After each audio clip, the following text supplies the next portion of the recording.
Magnus. Ito tayo, kain po muna kayo. Yan, para po maging mainat naman po yung sigura niyo.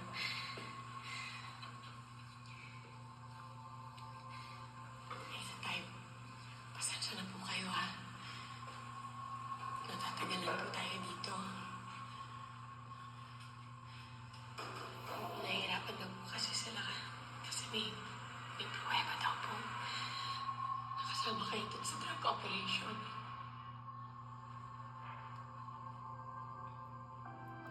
Ano yan? Ano yan? Ano yan? Sino may gawa niya? Wala ka, Tay. Sinasaktan ka ni Magnus. Hindi, Tay. Ilang beses na nangyayari yan? Ha? Tay, hindi po ako sinasaktan ni Magnus. Hindi po kaya gawin yun sa akin. Huwag mo na siyang magtakpan. Kung nagawa niya isang beses yan, magagawa niya ulit yan. Di ba sabi ko iwan mo na yan? Tay. Tay. Mamahalan po kami ni Magnus. Alam na nga po ng pamilya niya eh. Alam na po nila, Tay, pero nangako po sa akin si Magnus. Naiiwanan niya po sila na magsasama na po talaga kami. Ay, babae na lang po kami. Ibinayay niya. Kaya mo tinitiis kahit sinasaktan ka.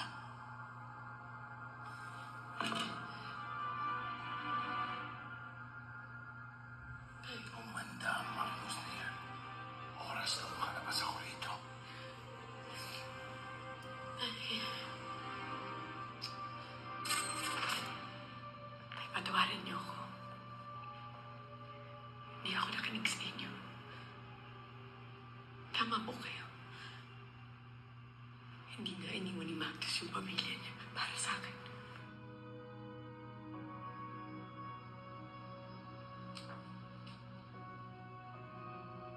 Naglaruan niya lang ako. Pinaasa. Ilaw. Kaya tama lang na sinili natin siya.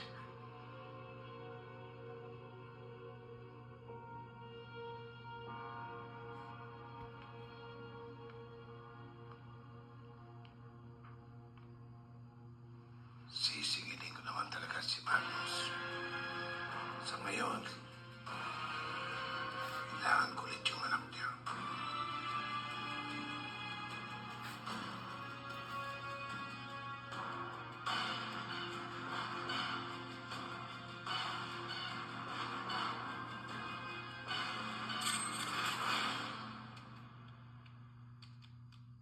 Pagdating namin sa resort, maayos naman ang lahat. Tahimik, pero... Huwag ba rin yun, sir? Oo, ma'am. Wala yun, sir. May firing range kasi kami dito. kung titignan mo, parang normal lang ang lahat. Pero hindi maikakaila na parang may tensyon sa paligid. Lalo na sa mag-asawang Dr. Jessie at Connie Murillo. Base sa impormasyon galing sa San Martin Police Station, ang mag-asawa ay nakidnap daw. Any problem? Pero nandoon lang pala sila sa resort. Apparently, tumawag siya sa presinto ng San Martin at nakitap daw kayo. Kidnap? At nagbayad doon ng 50 million yung anak ninyo, sir, na ransom. I don't know, there must be a mistake. Siguro na-scam siya. I'm gonna call my son. Pero itinanggi nila ang issue. Naobserbahan ko rin ng taong nag-report daw na may hostage situation sa resort.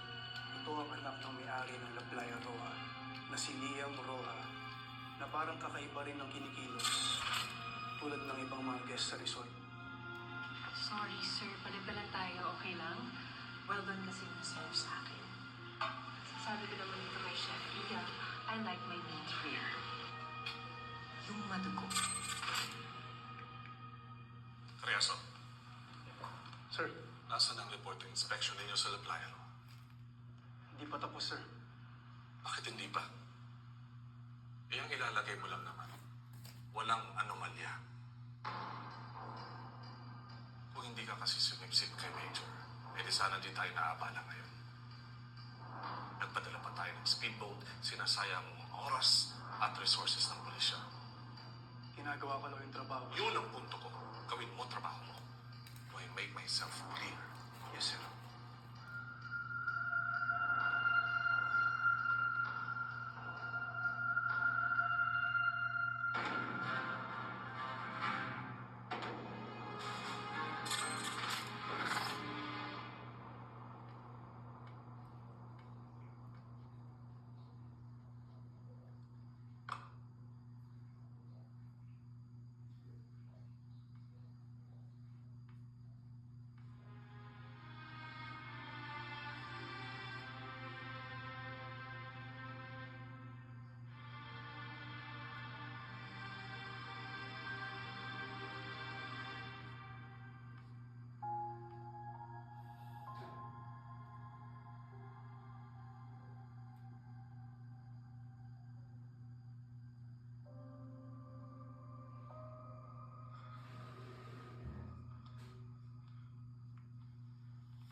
No. Alam mo, pag-asa na lang natin makakuha tayo ng bangka. Sigurado ako, maraming speedboat sa private dock. Pero sigurado, pinuputak din ng mga kawatang demonyo yung area na yun. Tsaka Lo, isa pa.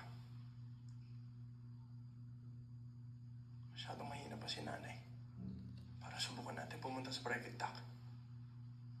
Lo, muntik nang mamatay yung nanay ko. Ha? Muntik nang mamatay si nanay dahil sa ginawa ni Liam. Trinaitor niya tayo. Nilaglag niya tayo. Hayop siya.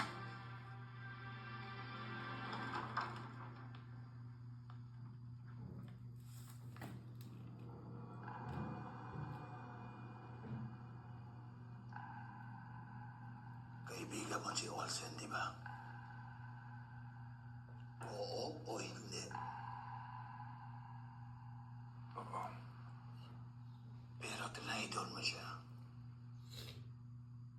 Ano na naman ito? Yung kaibigan mo kasi, buhay pa pala. Sumasakit ang ulo ko sa kanya.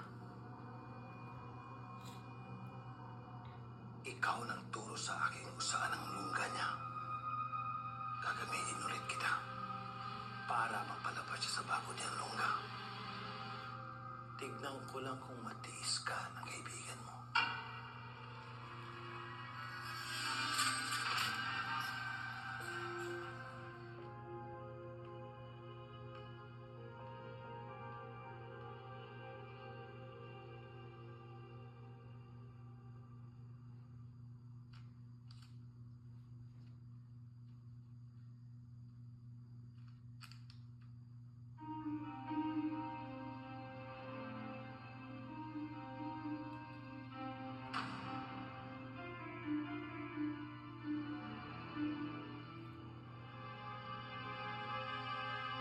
Ulit niyo to, dalhin niyo sa labas.